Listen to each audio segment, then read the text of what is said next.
Hello and welcome to another exciting edition of Top Hat Chat with myself, Street, the Top Hat Gaming Man and Orb.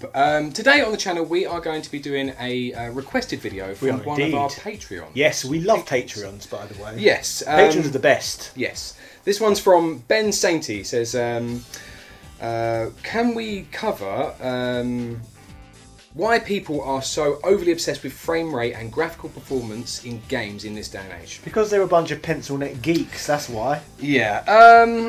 I have some opinions on this, although not many. But I don't know. What about you, Orb?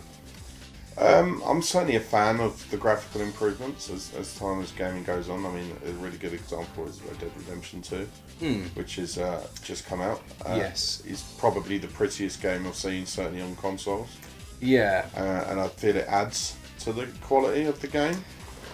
It definitely adds to a bit of immersion, I think. The thing is about this graphical obsession, whilst it is nice to continuously get better graphics, at the same time, when you look back through history, most of the time, general consumers have not gone for the most powerful systems. Like, generally, they've gone for pretty weak ones on the whole. Like, the Nintendo Entertainment System, like, that thing was god-awful weak, but it was the most popular system in the world. You had stuff around, like, the Amiga, around the Amiga 500, and the Atari ST.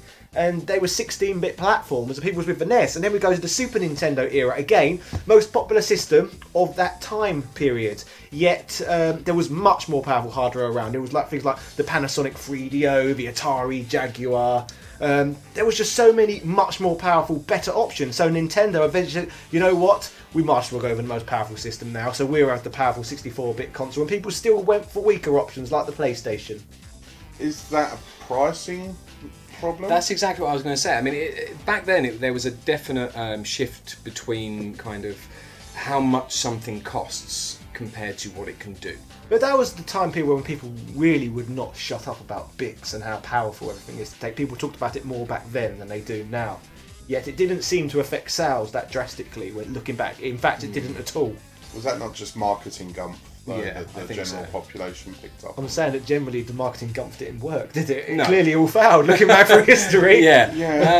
I mean, as games have got better, I mean, again, as you said, like, we've got to a point where games are generally the same. Yeah. They don't change too I much. think games have looked exactly the same since about 2005. The I- Xbox 360, that was the peak. That was the final resolution we received in gaming, in my opinion, and it's been the same since. Again, very, very not true, has been proved in different videos and different ways, but I was talking more about how games actually function. It's very much the shooter era. And I think that... And it was the shooter era in 2005, so things haven't changed. Yeah, I'm talking about graphics, I'm talking about just the games themselves and how they play. Okay, because you've said this before, and I have some agreement with you.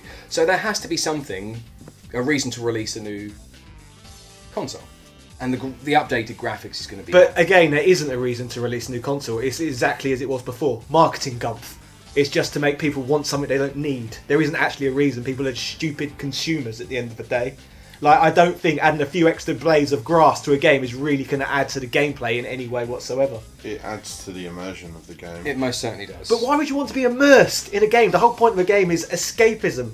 Why would you want that? You don't want to be immersed You're in a escaping game. You want to from- sit back, relaxing. Oh, I'm sitting down, I'm playing a game. The more you're immersed in it, the more it's going to make you feel like you're in the real world, which is not what we want in game. We want the opposite.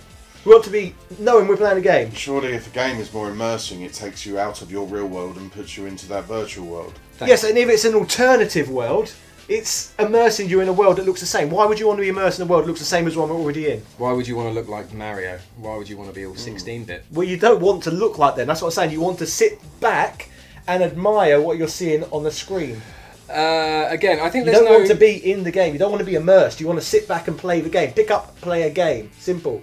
It takes time to become immersed in something. And people, adults anyway, don't have time to become immersed in anything. I've just realised how you win arguments. How? You just talk louder and over people more. I'm not talking louder or over people.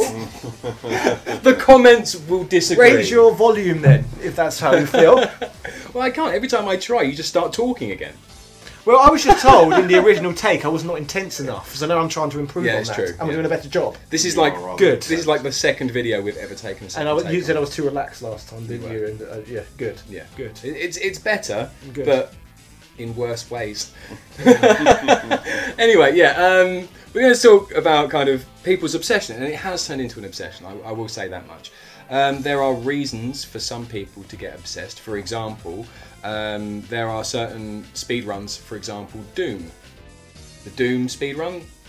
Anyone know about this? The original Doom. No, the re-release of Doom that came out a while ago. You can only do certain tricks in that game at 200 frames per second. That's cheating then, surely.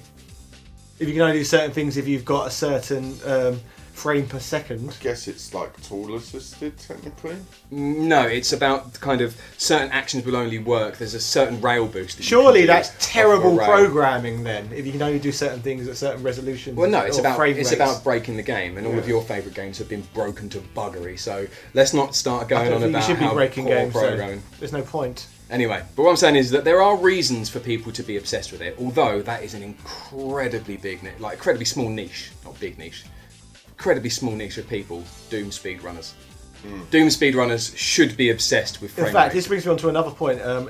What Culture recently uploaded a video about it on their What Culture gaming channel, I believe. They made the inference that apparently there's going to be another video game crash soon because graphics have nearly peaked. And they basically said that the only reason people buy new games is because they've got better graphics, and once they can't make better graphics, people will stop buying games. What do you think of that one? Well, the graphics haven't reached a peak. Let's put it that way, because I went into Curry's the other day and they tried to upsell me for a new television. And they were Marketing gump, they're lying! They were telling me how they've got a new TV coming in January if I was interested. Because I said that I wanted a very large TV, because I was like cinema style. And they said if you wait till January you can buy this one. It's £7,000 and it was like a 75-inch 8K.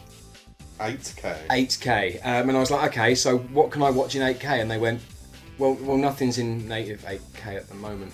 But yeah, but it does upscale. And I was like, it's got an AI upscale. And I was like... Don't upscale, it's like £10. Not 8K ones. But yeah, so there was nothing. Apparently YouTube has jumped on the 8K bandwagon. And they're going to be allowing content on in 8K. What's the point of it all though? Why? To be honest, we're humans. Our eyes can only see so much. They can see so much resolution. So what's the point? But you can see it closer. This is what I was told in Curry's. You can get... the salesman actually said to me, you can go to about this far from the screen and you can't see a pixel. And I was like, well, why would I have to be that close? Again, it's ridiculous, all of it. That's right. No, I've said before on this channel, I don't even see the point of large televisions, because the larger your television is, the more space you've got to waste in your room sitting further away from the monitor. So therefore, the bigger your television is, the more space you're going to waste in your house. They're not efficient. But you would be upset about things being larger, wouldn't you? Because what kind of large? In general. Do you mean fatter? You like smaller things, don't you? I don't understand. Is this a joke or no? What do you mean, like smaller things? Because you're a little bit smaller than. Oh, I'm a little bit smaller. Many other people. He's implying you're fun-sized. Just minus the fun. I'm 5'9" of fury. I struggle to take anything that you say about graphics and about resolution and display seriously when you have tried several times to convince me and Street that Star Wars Episode 1, The Phantom Menace, looks better on VHS than any current Blu-ray or DVD It does, film. it looks more authentic. It looks like the same film I watched when it came out in 1999. There you have it, YouTube. Why should it be this We're not weird... making it up. That is a terrible argument. Why would you want to see Jar Jar Binks in 8K? I just like the option of having... You're going to see all the graphical flaws there, aren't you? So there are flaws in Star Wars Well, Episode 1. 1999, yes, it's graphically. That's the first time you've admitted it. There are some flaws. There's some amazing stuff though. Let's not get too off track. But previously, my favourite Darth Vader quote was "I am your father." As of 1999, it became "Yippee!" Like farther away. Yeah, and then that was until obviously 2002 when he came up with an even better quote. Was like, "I hate sand." It's coarse and it gets everywhere. Yeah, I hate sand. It's coarse and rough and gets everywhere.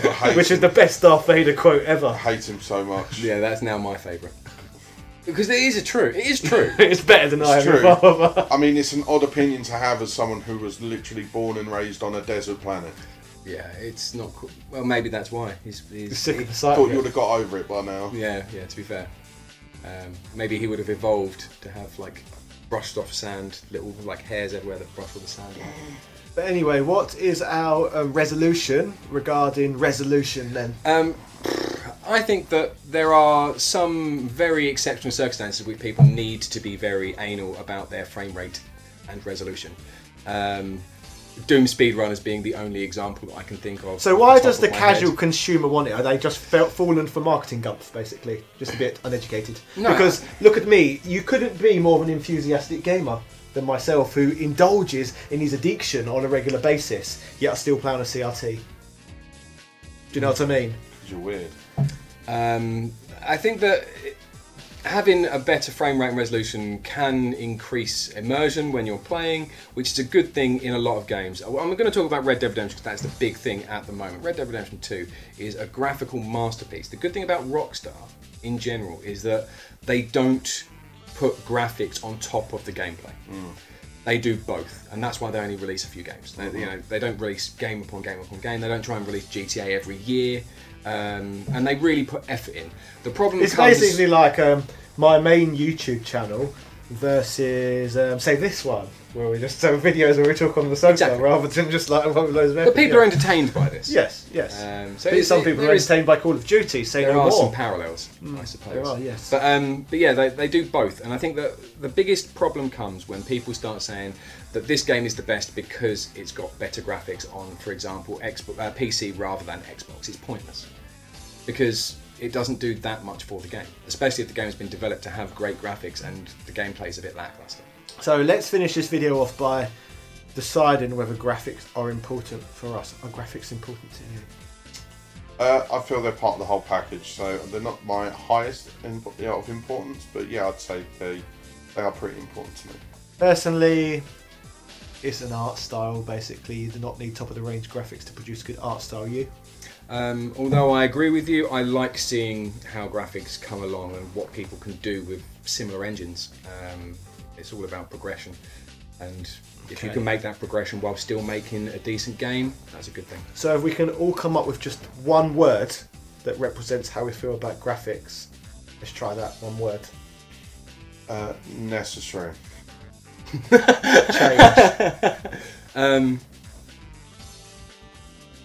This is annoying. One word.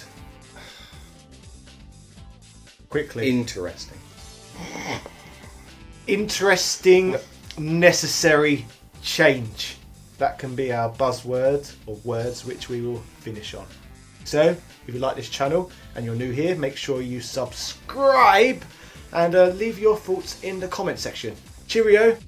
Top Hat Chat is partly funded by the fantastic support we receive on Patreon. So I would like to give thanks to the following people: Michael Keneally and Ben Sainty, both for supporting the Top Hat Trust and all of our other patrons. Yeah! Also a huge thank you to our God tier patron Stuart McDermott. We salute you, sir. So if anybody else wants to support our fantastic Patreon, then there is a link for you in the description. Ta-ta and farewell.